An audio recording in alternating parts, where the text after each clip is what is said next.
Terima kasih Bu telah memberi waktunya untuk wawancara kali ini. Sebelumnya boleh perkenalkan dahulu nama Ibu dan biasanya Ibu dipanggil apa di sini? Oke, perkenalkan nama Ibu Aprilia Sasyawitri. Biasanya dipanggil dengan Bu Wit atau ada juga yang manggil Bu Wit. Nah, langsung saja untuk wawancaranya. Nah, pada awalnya apa motivasi Ibu untuk terjun ke dunia akademik dan memilih jadi dosen? Motivasi sebenarnya kalau tentang cita-cita kan ini di luar dari cita-cita ya. Cuma waktu S1 karena lulusnya di pendidikan, kemudian ketika lulus S1 guru itu banyak yang sudah dihapuskan untuk CPNS dan segala macamnya, untuk masuk jadi guru itu agak susah. Jadi lanjut ke S2 ya, karena sudah S2 ya sudahlah kita jadi dosen. Jadi setelah mengajar, kan Ibu pernah ngajar ya di Bukit Tinggi. Setelah ngajar di sana berasa ternyata jadi dosen tuh enak gitu. Jadi ya sampai berlanjut lah sampai sekarang. Jadi bukan cita-cita utama Ibu ya jadi dosen? Di awalnya memang bukan cita-cita utama, tapi setelah dijalani ternyata lebih asik yang ini gitu. Kalau boleh tahu, Ibu cita-citanya dulu apa? Kalau cita-cita dulu sebenarnya pengen jadi kerjanya di bank, pengennya gitu ya.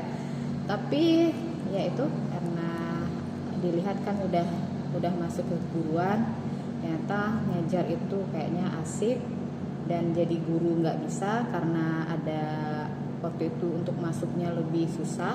Ya udah lanjutkan ke S2 di dosen. Menurut Ibu sendiri asiknya jadi dosen itu di mana Ibu? Kalau jadi dosen itu asiknya kita bertemu lebih banyak orang gitu ya, banyak kayak mahasiswa, ketemu banyak mahasiswa. Kemudian mahasiswa itu karakternya kan berbeda-beda, mereka dari daerah yang berbeda. Jadi dari mahasiswa itu juga banyak belajar gitu. Jadi menambah pengetahuan juga tentang daerah mereka gitu. Kalau mahasiswa kan belajarnya belajarkan tentang materi, tapi belajar dari mahasiswa itu, mereka kalau di daerahnya seperti ini gitu. Kalau misalnya watak mahasiswanya seperti ini, nanti cara mengatasinya begini gitu.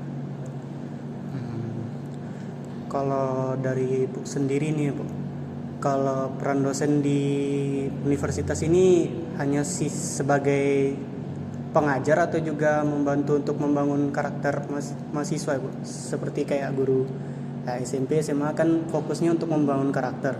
Apakah di dosen, Ibu sebagai dosen ini juga ada tanggung jawab untuk membangun karakter mahasiswa?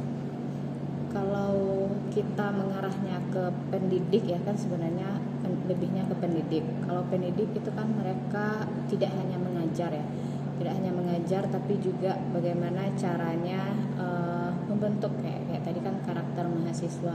Sebenarnya kalau tugas utama enggak ya, karena kalau di perguruan tinggi itu pembelajarannya kan lebih student center learning, lebih ke mahasiswa sebagai pusatnya. Namun karena kita sebagai pendidik, kita juga harus membantu mengarahkan mahasiswa tersebut. Jadi kalau misalnya dirasa gimana ya, kayak apa yang salah misalnya, ya namanya mahasiswa gitu kan, apa dirasa dari menurut mahasiswa itu yang agak keliru, nah itu kita sebagai pendidik juga harus memberikan nasihat segala macamnya. Jadi secara tidak langsung ya kita juga memperbaiki lah, misalnya kalau ada sesuatu hal yang salah di mahasiswa itu. Tadi Ibu sempat mention kalau Ibu senang sebagai dosen itu dapat bertemu berbagai macam latar dari mahasiswa ya Bu. Nah, kalau menurut Ibu sendiri tantangan terbesar yang sering Ibu hadapi saat berinteraksi dengan mahasiswa yang dari berbagai macam latar belakang itu apa ya Bu? Tantangannya? Ya. Tantangannya banyak ya. Seperti halnya ada mahasiswa itu yang minder. Jadi memang ada beberapa bertemu mahasiswa itu yang minder. Apakah itu karena dari segi ekonominya atau dari segi pergaulannya, misalnya dia yang orangnya tidak terlalu modis seperti teman-temannya gitu ya, itu banyak ditemukan gitu ya. Jadi bagaimana caranya merangkul mahasiswa tersebut agar nggak usah, kita kan di perkuliahan itu sama-sama mahasiswa gitu. Jadi nggak usah dimindarkan, oh kalau dasar latar belakang keluarga yang ekonominya begini, ya sudah kan sama-sama dikuliahi oleh orang tuanya gitu. Jadi itu jadi tantangan yang membangkitkan semangat dia tuh, kalau nggak usah minder gitu. Nah kadang ada juga mahasiswa yang, Bu saya nggak bisa bahasa Indonesia, kan memang ada tuh beberapa yang memang dari anak daerah nggak bisa bahasa Indonesia Bu, nanti kalau saya bahasa Indonesia ditertawakan sama teman saya. Nah cara memancing dia agar mau berbahasa Indonesia di perkuliahan itu juga menjadi suatu tantangan gitu, karena dia dalam dirinya itu, rasa percaya dirinya itu udah agak kurang gitu. Kayak itu. Nah, kalau Ibu sebelumnya bertanya dulu, Ibu sudah mengajar di universitas ini berapa lama Ibu? Kalau di UNP itu kurang lebih 2 tahun. 2 tahun. Kalau sebelumnya ada Sebelumnya Ibu mengajar di UIN Bukit Tinggi itu dari tahun 2019. Nah, dari pengalaman Ibu nih saat mengajar mahasiswa, menurut Ibu karakter mahasiswa pada zaman ini sama di awal Ibu mengajar itu beda jauh tidak Bu? Kalau karakter, kalau dibilang beda jauh enggak juga ya, hampir sama, karena mereka Gen Z ya, rata-rata Gen Z itu yang merasa mereka nggak mau diatur gitu. Kalau misalnya dimarahin sedikit mentalnya down gitu. Jadi ya hampir sama sih karakternya. Jadi ya bagaimana menyikapinya aja lagi.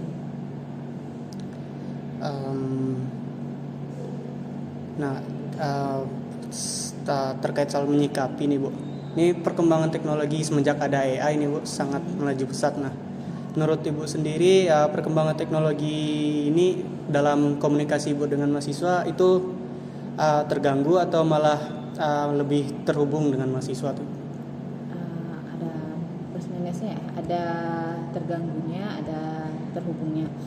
Terganggunya itu mereka cenderung lebih menelan mentah-mentah apa yang diberikan oleh AI tersebut. Nah, kadang ada masanya AI itu memang benar yang disampaikannya, tapi ada masanya AI ini ya namanya dia kan buatan manusia. Jadi ketika kita sudah banyak bertanya di sana, nanti jawabannya akan bisa ngawur gitu kan.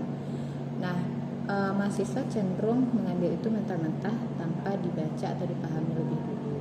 Tapi plusnya, enaknya itu kan mereka sudah bisa ya, untuk dasar-dasarnya mereka sudah bisa belajar dari AI tersebut gitu. Jadi ya paling nanti sebagai dosen nanti meluruskan apa yang sudah dibaca oleh mahasiswa atau diketahui oleh mahasiswa dari AI. Kalau dari Ibu sendiri, kalau misalnya mahasiswa itu untuk memakai AI tanpa ada mempelajari apa isi AI tersebut, Ibu ngasih konsekuensi atau Ibu lebih mengarahkan saja? Kalau Ibu lebih, kalau tergantung konteksnya ya. Kalau misalnya itu adalah ujian, nah itu mereka akan ada konsekuensinya, karena kan berarti kan mereka tidak melakukan misalnya soalnya analisa, berarti kan harusnya analisa mereka bukan dari yang AI. Tapi kalau misalnya itu dalam pembelajaran, nah itu kan Ibu arahkan, oh misalnya AI itu hanyalah tools, dia alat bantu. Jadi nanti misalnya kita bertanya, dia mengeluarkan jawabannya, dia membantu kita mencari jawaban, kita menganalisa lagi apa yang disampaikan AI tersebut, nanti digabungkanlah dengan apa yang kita dapatkan. Untuk selanjutnya, terkait dari lingkungan universitas di UNP ini, menurut Ibu, Ibu nyaman nggak di universitas di UNP? Nyaman, sejauh ini nyaman ya, karena kalau dilihat secara kekeluargaannya juga berasa gitu kan. Meskipun kalau istilahnya Ibu kan latar belakangnya komputer ya, masuk ke apalagi fakultas ekonomi, masuk ke fakultas ekonomi yang mana notabene orang orang-orang ekonomi, orang-orang manajemen gitu. Jadi ketika ibu masuk ke sini, mereka dengan senang hati menyambut dan mengajarkan.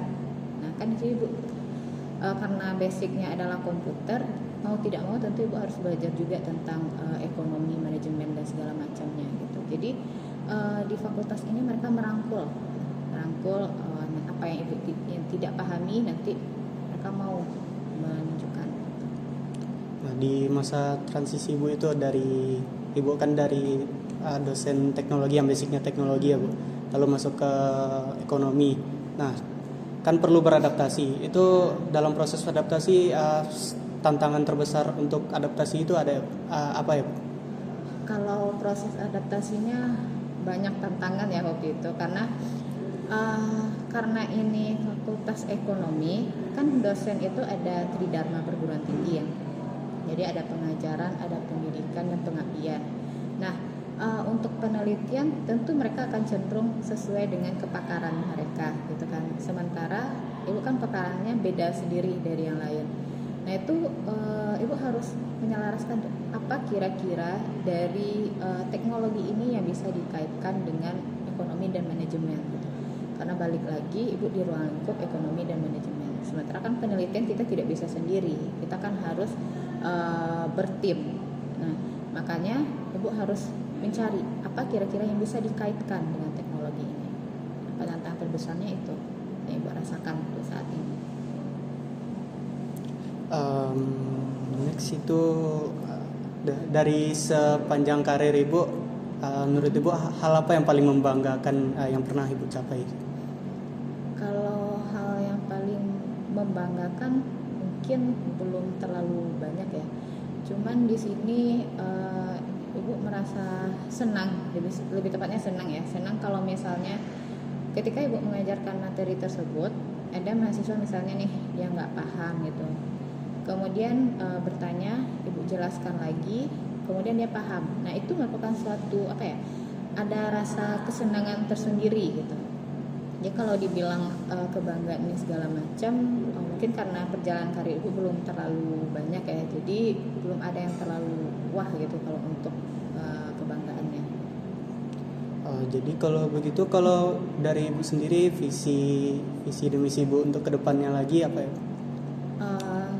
Kalau lebih tepatnya itu keinginan sih ya. Kalau untuk keinginan, ibu inginlah sama seperti dosen-dosen yang lain kan. Kami ada jenjang karirnya. Keinginan ibu tuh bisa menjalani jenjang karirnya itu dengan lancar gitu. Jadi sesuai target lah, misalnya untuk lanjut studinya itu misal 3 tahun atau 4 tahun lagi. Nah, sesuai targetnya itu yang menjadi harapan dan keinginan ibu gitu. Oke, terakhir ibu. Ada pesan yang mau ibu sampaikan untuk mahasiswa yang kira-kiranya yang seperti ibu bilang tadi susah untuk beradaptasi di lingkungan universitas, yang susah untuk ngobrol dengan yang lain, dan juga untuk susah untuk bisa keep up untuk belajar di sini. Mungkin gini ya, kalau menurut ibu gitu ya, untuk mahasiswa, karena kan di sini kita sama-sama mahasiswa, jadi kalau misalnya ada rasa minder atau apa di hati itu dikesampingkan, karena bagaimanapun mahasiswa itu sama, dia sama-sama kebanyakan kan memang dari orang tua ya untuk dananya. Kalau misalnya yang menjadi rasa minder itu adalah tentang ekonomi, buang jauh-jauh rasa tersebut, karena di sini kan tujuannya adalah untuk menuntut ilmu. Ya sudah, lakukan, belajar dengan rajin gitu. Kemudian bergaullah dengan teman gitu. Karena ya setiap manusia kan ada kurang, ada lebihnya. Jadi kalau misalnya mahasiswa A merasa dia kurang, dia tidak bisa berkomunikasi dengan baik dan segala macamnya, dia bisa mencoba berteman dengan teman yang lain. Kan temannya yang dia berteman ini kan nanti akan ada juga teman yang memiliki kekurangan gitu.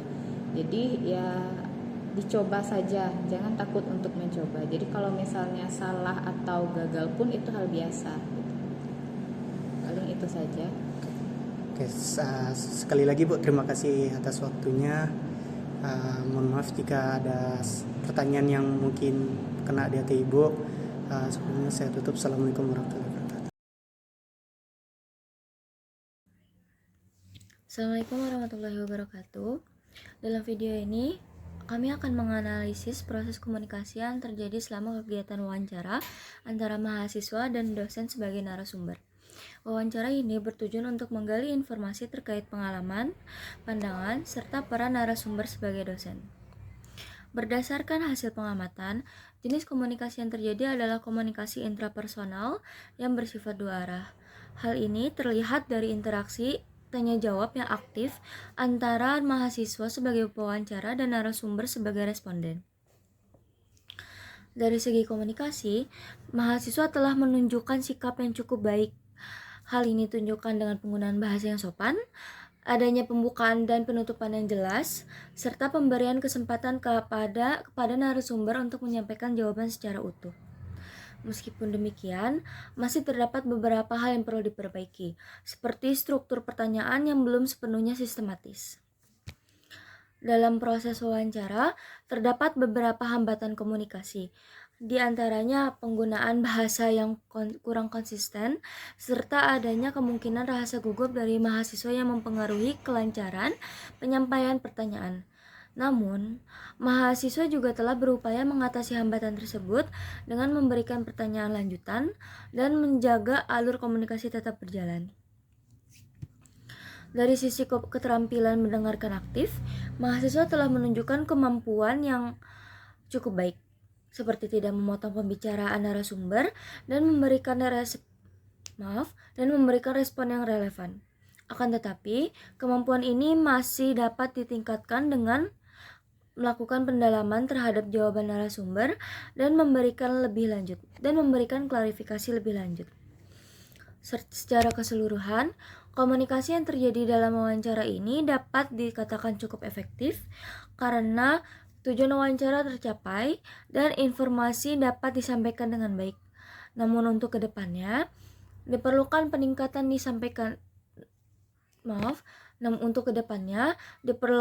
diperlukan peningkatan dalam hal penyusunan pertanyaan, kepercayaan diri, serta keterampilan mendengarkan aktif agar komunikasi menjadi lebih optimal. Demikian analisis yang dapat kami sampaikan, kurang lebihnya mohon maaf. Wassalamualaikum warahmatullahi wabarakatuh.